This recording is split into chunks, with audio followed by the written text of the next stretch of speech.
Work out every day. Better yourself every day. Suffer. Go back to a spot that's not so fucking comfortable for you. Just because you made it and you've arrived somewhere, and if that's your mentality, you're no longer a fucking mentor. Don't fucking mentor, motherfucker. If you're happy where you're at, take a few steps backwards and go back to where that one spot that made you. That spot that made me was that time on the couch, I'm sitting with fucking chocolate milkshake, 297 pounds. I can't go back to 297, but I can go back to how that time felt, because that's when I was the hungriest. We lose the hunger and then we go into mentoring people. I'm mentoring you from a nice 72-degree temperature room. Everything is great. I'm making millions of fucking dollars and people are mentoring people. That's great. What did you do today to get uncomfortable? What did you do today to earn that manhood? What did you do today to mentor my fucking ass? What did you do today? I don't give a fuck what you did 20 fucking years ago. If you're not doing it now, stop mentoring a motherfucker. Retire. And say, hey, young man, I don't know anymore. I'm now comfortable. You need to be in a spot that's hungry. It's a fucking thin line, man. I walked it. When I invented the accountability mirror, I walked it hardcore, and you have to walk it because we live in a world where you have to love yourself, and it's important to love yourself. I'm all about that. You gotta, but we also live in a world where if it helps me to help you, I help you. Some selfish motherfuckers. So yeah, back to your question. The accountability mirror is something that you have to be so real and raw, and you can't talk to yourself in a nice way. But you can't get so bad in that accountability mirror where you get it twisted and you start putting yourself down all the time. You got to call yourself for what you are, but you also got to give credit where credit's due in the accountability mirror also. So when I did the accountability, I was like fucking in high school when I did this shit. And I was a fucking character. I was a liar. I was a character. I was a cheat. It took several years to get out of that, man. I didn't know. And I hate to put ignorance on something, but when you're trying to literally invent a man out of nothing, you have a whole bunch of shit to go through, man. And I had a whole bunch of shit to go through. It took a lot of years. I was the epitome of getting it done. I wasn't proud of how I got it done. I wanted to be proud of it. I wanted to earn. I wanted to earn how I got it done. Yeah. That was the thing, man. That's what bothered me. Back to the accountability mirror, you have to call yourself out for what you are. And at that time, I called myself out. But you also have to be careful for a lot of people getting this mentality of, we live in a world a lot of times now where people don't believe they're good enough ever. And they continuously talk about this, I'm not good enough. I'm not good enough. I'm never going to be good enough. If that's your accountability mirror, that's not how you do that. Call yourself out for who you are at that time. Be real with yourself. Be honest. And then start to fix that and change. So the most important conversation is one you have with yourself. You have to change that conversation. If you're a negative person and all you talk about is, I'm not good enough here. That person, that's not how that works. That accountability mirror has two sides to it. You call yourself out and you also start to have these small victories. The small victories, don't have this big grandiose, like, I want to be a Navy SEAL.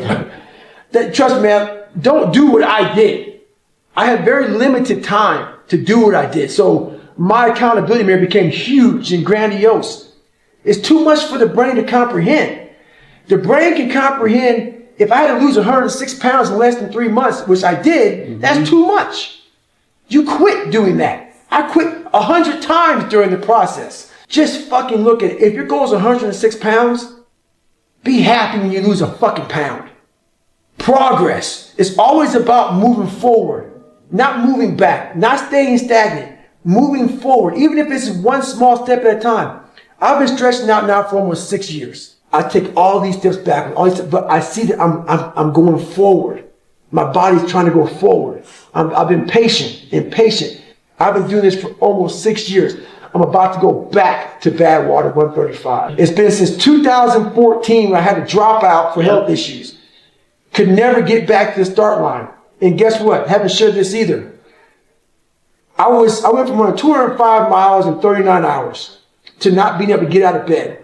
When I dropped out of bad water, a few months later, I'm in my bed, not able to get out of my bed. The doctors couldn't figure anything out of me. Nothing. I sat in the bed And I smiled.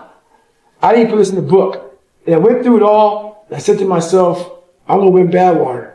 I couldn't even fucking walk. I couldn't get out of bed. 2014. And my mentality is, I'm gonna win fucking Badwater one day. And I swear to God, that's exactly what I thought. Versus laying in that fucking bed, thinking this is it.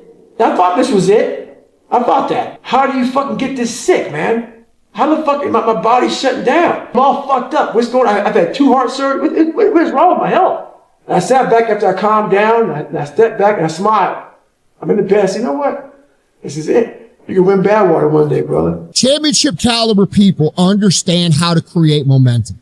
They understand how to pull themselves out of the mud, out of the shit, and move themselves forward when they don't feel like it. They understand that creating momentum is very simply being able to force yourself through some things that you don't want to do for a few days in a row. Sometimes it might be 2 or 3. Sometimes it might be 14 or 15 or 16 days. But once you get through that period of time, you have now cultivated a tremendous amount of momentum. And championship caliber people understand how to do this. They understand how to exercise their discipline to make sure that they force themselves through the first gauntlet, so to speak, that they're going to have to get their lives in motion. And so this is something that they all understand. And all the people on that level get it. Okay. They know how to take themselves from 0 or even negative momentum and literally creep their way and force positive momentum. Now, if you completed 75 hard, you understand what I'm talking about. One of the biggest lessons of the Live Hard program is that you understand that after a certain amount of days that you've created the momentum. The momentum didn't just come from the sky and land on you and bless you with all this great feeling. That's not what happens. What happens is we create it through our actions. They learn what to do when they get stuck in the mud, okay? And most people don't. Most people get stuck in the mud and they stay there year after year after year after year. Once in a while, maybe every 4 or 5 years, they get lucky and catch some momentum. And then they spend, the next 3 years figuring out how the fuck that happened. Well, it's very simple. You created it. You created it because you exercised just enough discipline to pull yourself out, get yourself going. And you're mistaking your actions to create it as some sort of gift from the universe, which it's not. All right. So this is something that champions all understand. They understand how to manufacture momentum. They understand to not fuck with their momentum once they've created it. They don't intentionally do things to pull themselves off. They value the momentum, so they work to maximize it. Okay?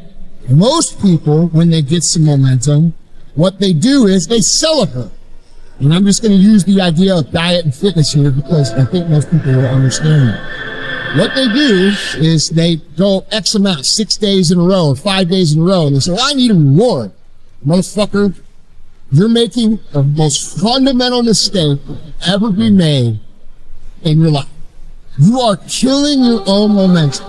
You just worked 6 days to get your shit together, and now you're going to go out and jump right back into that life that you left 6 days ago that was making you miserable, which made you take action anyway.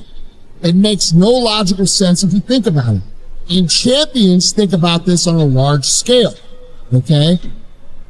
It is the number one mistake that most people make is that when they have momentum, they sabotage it by thinking they need to reward themselves. Listen, motherfuckers, these people that live like you don't live, the people who aren't paying the price like you know you need to pay it, that's not the normal life. That's not what's going to bring you fulfillment. That's not what's going to bring you happiness. It hasn't so far, so why do you think it's going to?